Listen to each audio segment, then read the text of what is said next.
তোমাকে যৌবন দান করলাম বান্দারে, যৌবনটা তুমি কোন কাজে লাগাইলা বলো? এরে যুবকের দল, যৌবন কালে তুমি মনে করো ইবাদত পরে করবা, আর একটু বয়স হয়ে গেলে করবা না রে আল্লাহর বান্দা না।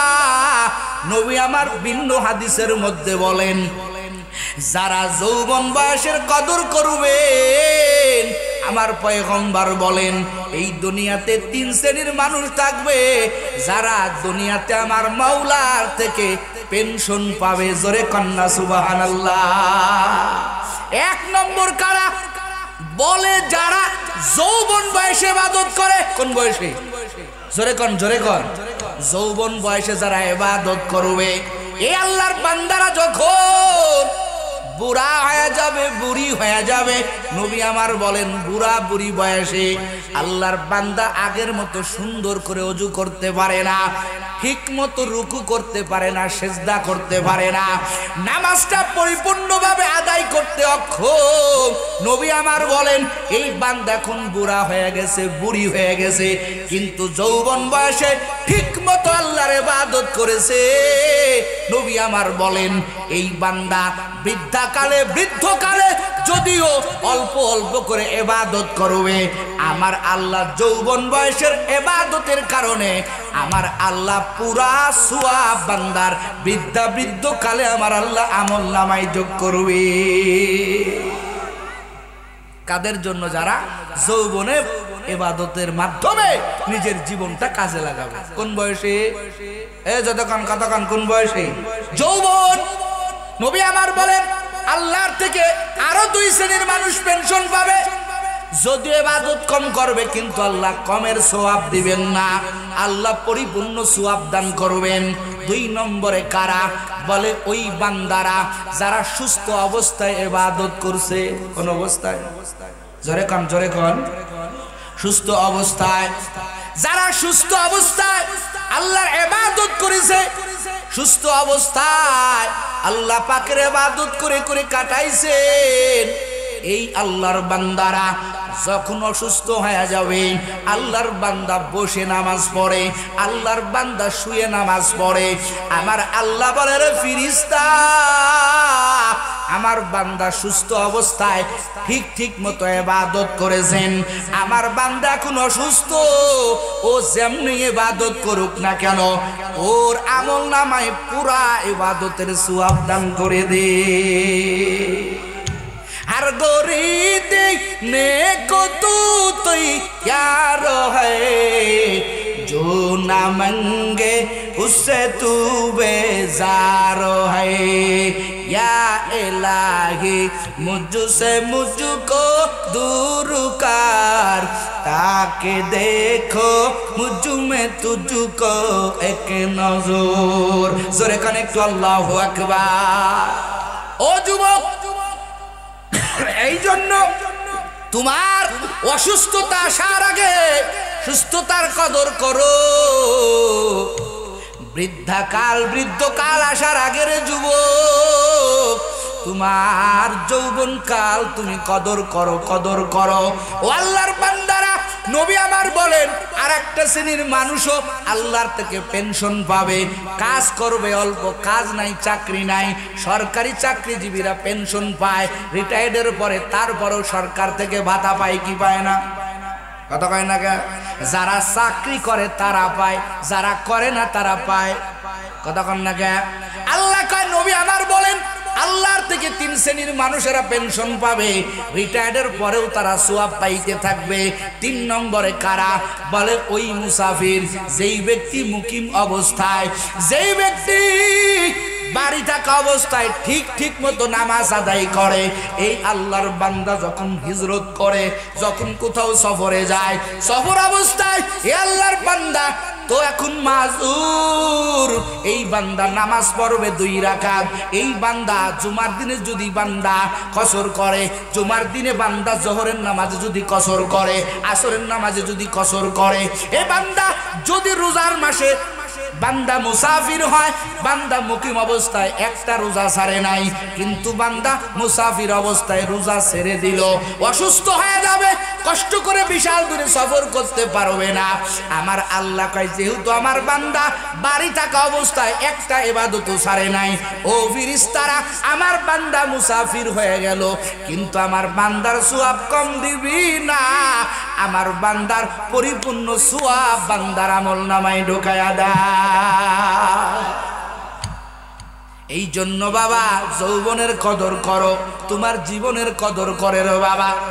জীবনের কদর করবা কেমনে? বলে মৃত্যু আসার আগে তুমি তোমার জীবনটাকে মূল্যায়ন করো, কদর করো রে বাবা। আবার তুমি তোমার যৌবনটা কদর করবা কেমনে? বলে বৃদ্ধাকাল আসার আগে তুমি কদর করিও, কারণ তোমার যৌবনটা যখন আছে তখন তুমি দাঁড়ায় দাঁড়ায় নামাজ পড়তে পারবা, লং টাইম কিরাত পড়তে পারবা। এই জমিনের ভিতরে বহু আল্লাহর বান্দারা আছেন যারা বুড়া বুড়ি হওয়ার পরে হজে যাওয়ার ইরাদা করে, আছে না নাই? কথা কয় না, হজ তো হয় না, অথচ নবী আমার বলেন যেই আল্লাহর বান্দার হজ ফরজ হয়ে গেল কিন্তু হজ করলো না, ওই বান্দা যদি মরিয়া যায়, আমার নবী বলেন আমি নবী বলতে পারি না ও কি ইহুদি হয়ে মারবে নাকি নাসারা হয়ে মারবে। ওর মরণ একটা ইহুদির মতো হবে, ওর মরণ একটা নাসারার মতো হবে। জোরে কন নাউজুবিল্লাহ। আল্লাহর বান্দারা এজন্য মাসআলা হলো, খুব খেয়াল করবেন, যেই আল্লাহর বান্দার হজ ফরজ হলো যেই বছর, মনে করেন এই বছর কারো হজ ফরজ হলো, এই আল্লাহর বান্দা রওনা করলো হজে দেওয়ার জন্য, কিন্তু আল্লাহর কি কুদরত, ওরে পথের ভিতরে যদি আল্লাহর বান্দার মরণ হয়ে যায়, এখনো বাইতুল্লাহ যায় নাই, ইহরামের কাপড়ও পরে নাই, কিন্তু বাড়ির থেকে নিয়ত করে বাহির হয়েছে, যেই বছর হজ ফরজ হইল ওই বছরই বাহির হলো। আল্লাহর বান্দা যদি মরে যায়, মাসআলা হলো ওই বান্দার আর হজ কাজা করতে হবে না, ও যেহেতু নিয়ত করে বাহির হয়েছে, আমার আল্লাহ নিয়তের সাথে সাথে ওই বান্দার হজ আমার আল্লাহ কবুল করে নিছে। ও আল্লাহর বান্দারা, পক্ষান্তরে ওই ব্যক্তি যেই ব্যক্তি যে বছর হজ ফরজ হলো বছর করলো না, আরো কয়েক বছর পরে আল্লাহর বান্দা হজ করার জন্য বাহির হলো, রাস্তার মধ্যে মরে গেল, ওই বান্দার হজ তো হইলই না, বরং যতই ওই বান্দার পক্ষের থেকে তুমি হজ কাজা করে দাও, বদলি হজ তুমি করো না কেন, কাজ হবে না। হজ না করার গুনাহ নিয়া আল্লাহর বান্দা কবরে যাবে। জোরে জোরে কন নাউজুবিল্লাহ। হাসরের ময়দানে বলতেছিলাম কয়টা প্রশ্ন করা হবে? জোরে কন কয়টা? 5টা প্রশ্ন করা হবে। কয়টা গেছে? জোরে কন কয়টা গেছে? 2টা গেছে। 1 নম্বরে বান্দা তোমার জীবনের হিসাব দাও, 2 নম্বরে তোমার যৌবনের হিসাব দাও। ও আল্লাহর বান্দারা আসেন 3 নম্বরে আমার আল্লাহ তাআলা কি বলবেন? ও বান্দা, ও বান্দে, তুমি বলো দুনিয়াতে যত মাল তুমি কামাই করছো, যত মাল তুমি কামাই করছো, এই মালটা কি তুমি হালাল ভাবে উপার্জন করছো নাকি হারাম ভাবে উপার্জন করছো? দুনিয়াটা আমার আল্লাহ বিভিন্ন জিনিসের সাথে মিসাল দিয়েছেন। এই আয়াতের শেষে আমার আল্লাহ বলেছেন ওয়া মা হাযিহিল হায়াতুদ দুনিয়া ইল্লা মাতাউল গুরুর। আল্লাহ ভিন্ন জায়গায় বলেন ওয়া মা হাযিহিল হায়াতুদ দুনিয়া ইল্লা লাহবু ওয়া লাইব ওয়া ইন্নাদ দারাল আখিরাতা লাহিয়াল হায়াওয়ান লাউ কানু ইয়ালামুন। আল্লাহু আকবার। আল্লাহ কয় বান্দার এই দুনিয়ার পিছনে দৌড়াইস না, দুনিয়াটা কি জানোনি? এই দুনিয়াটা হলো একটা খেলাধুলার জায়গা। দুনিয়াতে আমরা ফুটবল খেলা দেখি, 90 মিনিটের পরে রেফারির বাঁশি হয়ে যায়, ঠিক নি? এ যুবকেরা কথা কও, 90 মিনিটের পরে রেফারির বাঁশি পড়ে যায়, দুপক্ষের খেলা শেষ। কথা হয় না? আল্লাহ কেন লাইভ বললেন? খেলাধুলার সাথে তুলনা দিলেন ও ঠাকুরগার মুসলমান। কারণ খেলাধুলাটা চিরস্থায়ী না, একটা সময়ের একটা টাইম বেঁধে দেওয়া হয়। ক্রিকেট খেলা আমরা দেখি 10 উইকেট 9 উইকেট যখন পড়ে যায় আর খেলা গাইতে পারে না, এক দলের খেলা শেষ হয়ে যায়।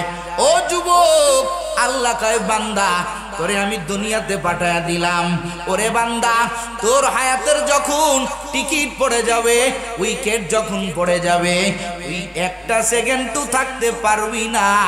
বাড়িঘর ফেলাইয়া, আদরের মানুষগুলো ফেলাইয়া একা একা কবরে দিতে হবে রওয়ানা। কথা বলেন ঠিক কিনা?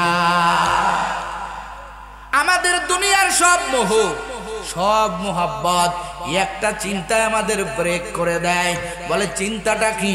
আমার নবীও বললেন, কালান নবিয়্যু সাল্লাল্লাহু আলাইহি ওয়া আলিহি ওয়াসাল্লাম, মুতু ক্বাবলা আন তামুতু। ও বান্দা, ও উম্মতের দল, মরো। বলে কোন সময় মরবা?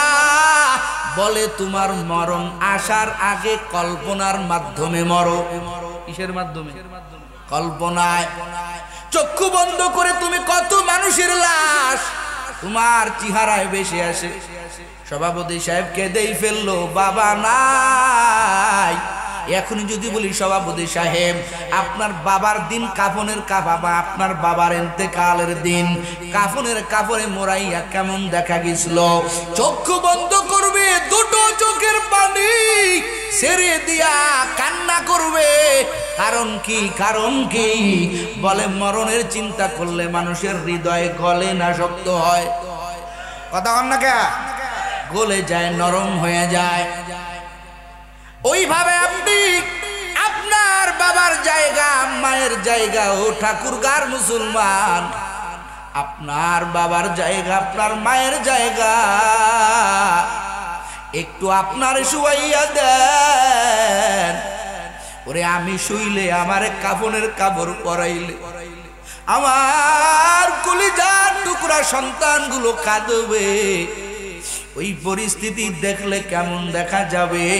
আমি মরিয়া গেলে আমার কেমন সাজাইবে, আমার কেমন প্যাকেট বানাইবে, আমার চোখে মুখে সুরমা দিবে, আমার মুখে আমার চোখে ওরে আতরদানি লাগাইবে, ওরে কর্পূর মাখবে, আমার হাতে পায়ে কর্পূর মাখবে।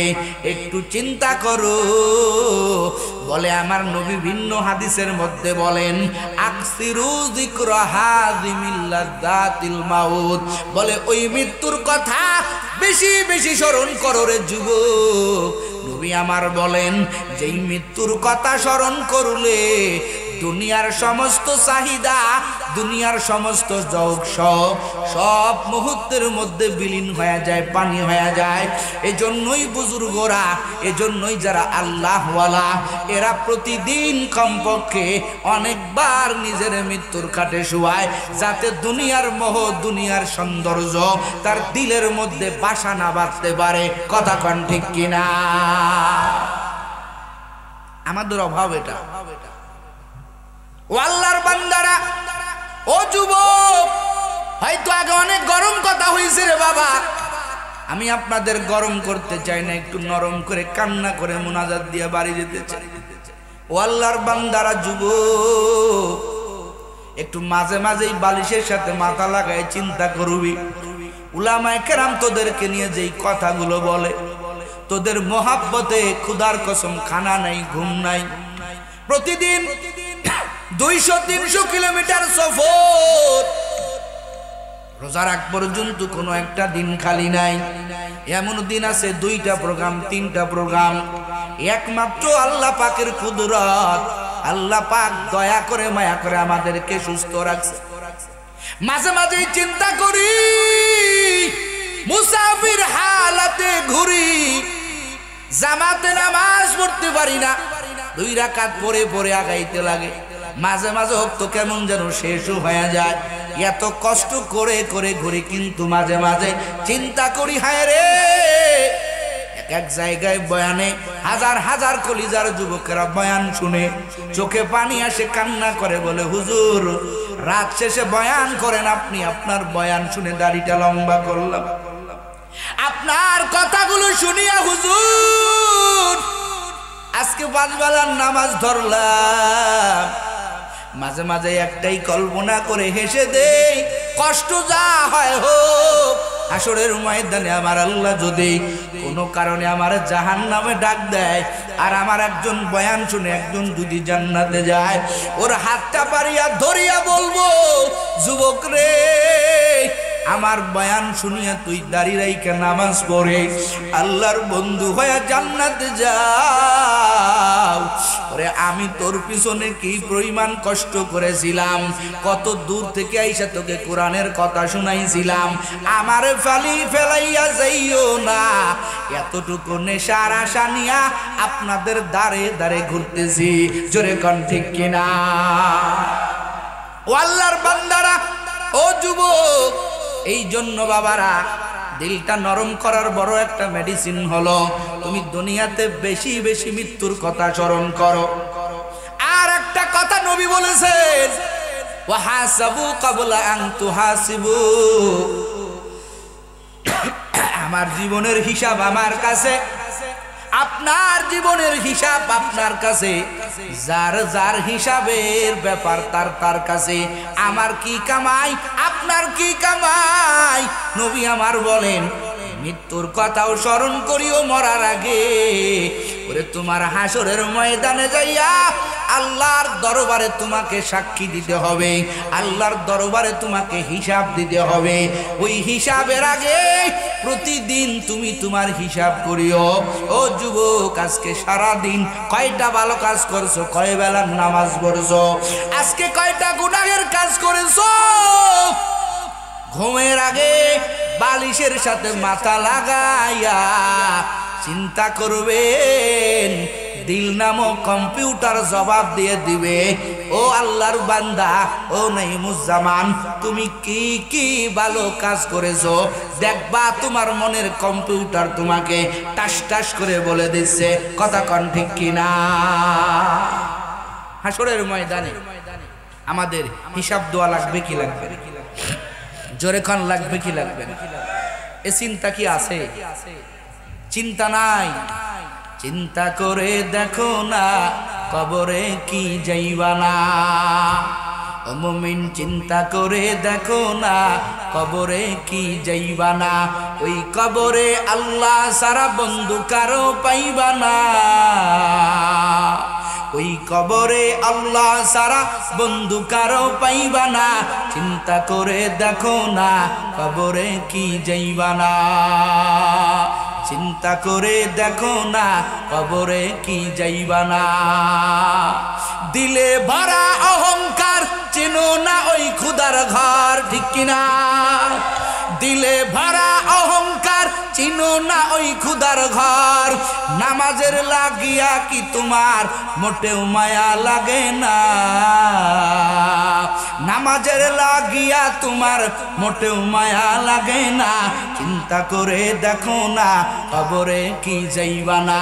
ওই কবরে আল্লাহ সারা বন্ধু কারো পাইবা না। ওই কবরে আল্লাহ সারা বন্ধু কারো পাইবা না। চিন্তা করে দেখো না কবরে কি যাইবা না। তোমার আমার ঠিকানা মাটি হবে বিছানা, ঠিক কিনা? ও যুবক, বাপ জানেরা রে, বেশি বেশি কল্পনায় ঢুকে বড়, আমি একদিন মরিয়া যাব। আমার মরণের বেলায় আমার কবরে কি হালাত হয়ে যাবে। আমার মাওলা যেদিন আমারে ডাকবে রে বান্দা, ওরে হাসরের ময়দানে আমার আল্লাহ যেদিন হুঙ্কার দিয়া বলবেন, লিমানিল মুলকুল ইয়াউম লিল্লাহিল ওয়াহিদিল কাহার। আল্লাহ বলবেন, ও নাফরমানেরা, ও দুনিয়াতে যারা ক্ষমতার বাহাদুরি করিয়া, যারা দম্ভ দেখাইয়া, অহংকার দেখাইয়া, আরে যারা দুনিয়াতে রাজ কায়েম করেছো, কই তুই আজকে আয়। আল্লাহর রাগান্বিত আওয়াজ হবে রে যুবক, আমার আল্লাহর রাগান্বিত আওয়াজে পুরা হাসরের ময়দানটা থর থর করে কেঁপে উঠবেন। নবী আমার হাদিসের মধ্যে বলেন, প্রত্যেকটা মুমিন বান্দা বান্দিকে আমার আল্লাহ 5টা প্রশ্ন করা ছাড়া কাউকে থামাইবেন না, কাউকে আমার আল্লাহ ছাড় দিবেন না। প্রশ্ন হবে কয়টা? জোরে কন, আরো জোরে বলেন। ও যুবক, কথাগুলো দিলের কান দিয়া নিবেন। 5 প্রশ্ন ছাড়া আমার আল্লাহ কাউকে ছাড়বেন না। আমি বক্তা, আমাকেও করবেন, আপনি শ্রোতা, আপনাকেও করবেন। ও আম্মা জান, আপনি মহিলা, আপনাকেও আমার আল্লাহ 5টা প্রশ্ন করবেন। ও পয়গম্বরের উম্মতেরা, ও কলিজার টুকরা যুবক, ও আমার বাপ জানেরা, বুড়া বাবারা, আমার আল্লাহ বলবেন 5টা প্রশ্ন তোরে করব, এই 5টা প্রশ্নের জবাব দে। ও আল্লাহর বান্দারা, ও ঠাকুরগার মুসলমানেরা, খুব মনোযোগ দিয়া কথাগুলো নিবেন। 1 নম্বর প্রশ্ন, আন উমারিহি ফিমা আফনা। আমার পয়গম্বর বলেন, আল্লাহ বলবেন, ও বান্দা বল বল, দুনিয়াতে তুমি তোমার জীবন কোন কাজে পরিচালিত করছো? আমি আল্লাহ যে তোমার মোহাব্বত করে বান্দা বান্দি বানাইলাম, বড় আদর করে মানুষ বানাইলাম। আমি আল্লাহ তোমার কেমন খালিক, আমি আল্লাহ তোমার কেমন মালিক। যুবক রে, বান্ধবীর পিছনে জীবনটা বিলায় দিতেছ, যে তোমার একটা খানার স্লিপ দিল, চাউলের স্লিপ দিল, তুমি তার পিছনে দৌড়াইতেছ। একটা বারো চিন্তা করো না রে যুবক, তুমিও একদিন ছিল না, আমিও একদিন ছিলাম না, আমাদেরকে অস্তিত্বে আনছেন কে? আওয়াজ আসতে হলো কেন? জোরে বলেন। হাল আতা আলাল ইনসান, হাল আতা আলাল ইনসান হিনুম মিনাদ দাহরি লাম ইয়াকুন শাইআম মাযকুরা। আল্লাহ কয়, বান্দা তুই তো একদিন ছিল না, আমি আল্লাহ তোরে কেমন করে বানাইলাম। ওরে আমি আল্লাহ তোরে কত সুন্দর করে আমি আল্লাহ তোরে মানুষ বানাইলাম। ও ঠাকুরগার মুসলমান, একটা কুকুরের দিকে তাকাইয়া দেখো, সারা দিন একটু খাবার পায় না, তোমার আমার দ্বারে ঘুরতেছে। ও আল্লাহর বান্দারা, ও যুবক, তোমার আমার রুহটা যদি আমার আল্লাহ একটা কুকুরের বডির মধ্যে দিত, তুমি আমি একটা কুকুর হয়ে আসতাম। কথা কন ঠিক কিনা? আরো জোরে বলেন। আল্লাহ কয়, তোরে আমি কুকুর বানাই নাই, তোরে আমি মাছ বানাই নাই, 1000 মাখলুকাত ছিল রে বান্দা। আমি আল্লাহ তোরে আদর করিয়া বনি আদম বানাইলাম। মাখলুকাতের ভিতরে, সৃষ্টির শ্রেষ্ঠত্বর ভিতরে আমি তোরে শ্রেষ্ঠ বানাইলাম। এরে বান্দা, তোকে আমি আল্লাহ কত আদর করে বানাইছি। এরে বান্দা, তোর মায়ের গর্ভের ভিতরে আমি আল্লাহ তোর বাবার ওই বীর্য ঢুকাইয়া 1000 কীটের মধ্য থেকে একটা কীট আমি আল্লাহ জীবিত করিয়া রক্তের টুকরা, গোস্তের টুকরা, মানুষের আকৃতি দান করলাম। তোর মায়ের গর্ভের ভিতরে তোকে আমি আল্লাহ একটা বান্দার আকৃতি দিয়া বানাইলাম। এরে বান্দা, আকৃতি দিয়া তোর যখন ক্ষুধা এসে গেল, যখন তোর ভিতরে আমি রূহ ঢুকাইয়া দিলাম, এবার তোর খাদ্যের দরকার, তুই কান্না করো, ক্ষুধার দরকার, খাবার দরকার। আল্লাহ কয়, বান্দা তোর খাদ্যের দরকার, কাদের পিছনে দৌড়াও? বলো, তোর ডাক্তার তোরে ভালো করছে, তোর মা তোরে মানুষ করছে, তোর চেয়ারম্যান তোকে টাকা দিয়েছে, পয়সা দিয়েছে, আমি আল্লাহর কথা ভুলে গেলি।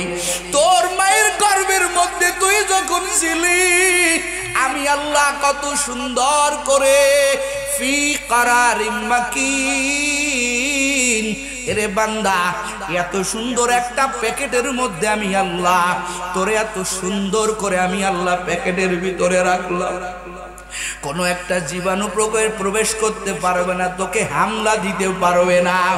আমি আল্লাহ তোরে পাহারা দিছি, তোর খাদ্যের ব্যবস্থা করলাম, তোর মায়ের মাসিকটাকে বন্ধ করিয়া। আমি বললাম ফিরিস্তা, কিন্তু আমার বড় শখের বান্দা, এ বড় আমার আদরের বান্দা, আমার বড় মোহাব্বতের বান্দা। আমার বান্দাকে আমি আল্লাহ এই দুনিয়াতে হাজার মাখলুকাত বানাইলাম, ওরে সব মাখলুকাত আমি আল্লাহ বানাইলাম আমার জন্য না, আমার বনি আদমের জন্য। তার গুলামতি করবে, তার খেদমত করবে। আর বনি আদম আমি আল্লাহ বড় শখ করে বানাইলাম একমাত্র আমি আল্লাহর জন্য। জোরে জোরে কোন আল্লাহু আকবার। ও আল্লাহর বান্দারা, মনোযোগ দিয়া কথাগুলো নিবেন, কারণ আমাদের প্রত্যেকেরই চিন্তা শক্তি আছে, কিন্তু ঘুমায় আছে। এই ঘুমন্ত চিন্তা শক্তিকে আমি অধম, আমার কোনো এলেম নাই, আমার কোনো আমল নাই রে যুবক। দেখি তোদের একটু ঘুমন্ত চেতনাটাকে একটু জাগ্রত করতে পারি কিনা। যুবক রে, আল্লাহ কয় বান্দা, আমি ওই নাপাক খাবারটা তোর মুখে লাগাইলাম না রে বান্দা, আমি আল্লাহ তোর মুখে না লাগাইয়া আমি আল্লাহ বললাম, ও ফিরিস্তা, আমার বান্দার এই খাবার হলো নাপাক। আমার বান্দা খাদ্য খাবে, ওর মায়ের মাসিক তো নাপাক, ওই খাবারটা মুখে লাগাস না। আমি আল্লাহ আমার বান্দার নাভির মধ্য দিয়া পাস করে দিলাম। আমার আল্লাহ কয় বান্দা, ইচ্ছা করলে তোর মুখে দিতে পারতাম, ওই নাপাকটা তোর মুখে দিতে পারতাম, আমার আল্লাহ মুখে দেয় নাই রে যুবক।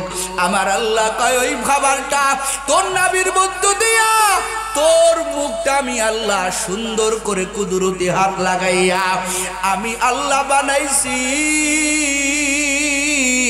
ও বান্দা, ও বান্দি, এই জন্য, কারণ ওই জবান দিয়া দুনিয়াতে যখন একটাবার আমি আল্লাহকে আল্লাহ কয়া ডাকবে, আমি আল্লাহকে যখন বলবি আল্লাহ, ওরে তোর ডাকতে দেরি হবে, আমি আল্লাহর জবাব দিতে দেরি হবে না। ও ঠাকুরগার মুসলমান, মনোযোগ দিয়া কথাগুলো নিবেন। আল্লাহ কয় বান্দা, তুই মায়ের গর্ভে থেকে দুনিয়ায় আসলি, তোর খাদ্যের নাড়িটা কেটে দিল, একটা চিৎকার দিলি আল্লাহ। এতদিন তুই নাভির মাধ্যমে, এই নারীর মাধ্যমে তুমি খাবার দিলা, এখন তো দুনিয়ার মানুষ আমার খাদ্যের লাইন কেটে দিল। আল্লাহ কয় রে বান্দা, তোর খাদ্যের লাইন কেটে দিল তো কি হইছে? আমি তোর এমন খালিক, আমি আল্লাহ তোর এমন মালিক। ওরে বান্দা, তুই দুনিয়াতে আসার 6 মাস আগে তোর মায়ের বুকের মধ্যে আমি আল্লাহ জান্নাতের খাবার মজুদ করে রাখছি। জোরে কোন সুবহানাল্লাহ। কাদেরে কুদরত দারি বারু কামাল, আন্তা রব্বি আন্তা হাসবি যুল জালাল, তুহি কাদের জলিলুল্লাহ জাহাদার, বাহার হালে তুহি মেরা নেগাহদার। ও আল্লাহর বান্দারা, ও যুবক, আল্লাহ কয় বান্দা, এই যে এত সুন্দর করে তোরে বানাইলাম, আল্লাহ তাআলা হাসরের ময়দানে বলবে, বান্দা আমি আল্লাহ তোরে বানাইছিলাম, বল বল তোর জীবনটা কোন কাজে লাগাইছো, বল রে যুবক। আমি ওই দিনকে কি বলবো, বা তুমি ওই দিনকে আল্লাহর কাছে কি বলবা? আল্লাহ তো বলবেন, বলো তোর জীবনদাতা ছিলাম আমি আল্লাহ, ওরে তোর জীবনটা কোন কাজে লাগাইছো? আমরা তো আল্লাহর ইবাদতে লাগাই নাই। আমরা যখন বুঝমান হয়ে গেলাম, আমরা এখন তাসের আড্ডায় চলে গেলাম, আমরা ওই বন্ধু বান্ধবীর আড্ডায় চলে গেলাম, দুনিয়ার বিভিন্ন কাজে মশগুল হয়ে গেলাম। আল্লাহ কইরে না বান্দা, তোরে তো আমি বিভিন্ন ধান্দার জন্য বানাই নাই। এ বান্দা, তোর জীবনটা তুই কোন কাজে লাগাইছো? হিসাব দে, হিসাব দে। ওই দিনকে যদি তুমি আমি আমার মাওলার কাছে ধরা খাইয়া যাই, আমার আল্লাহ বলবেন তোরে বানাইলাম আমি আল্লাহর ইবাদতের জন্য। ওয়ামা খালাকতুল জিন্না ওয়াল ইনসা ইল্লা লিয়াবুদুন। এই সাউন্ড আমাকে বাড়ান ভাইরা আমার। ও আল্লাহর বান্দারা, আল্লাহ কয় বান্দা তোরে বানাইলাম আমি আল্লাহর ইবাদতের জন্য। বল বল বান্দা, তুই কোন কাজের মাধ্যমে তোর জীবন কাটাইছিলি? এক নম্বর প্রশ্ন।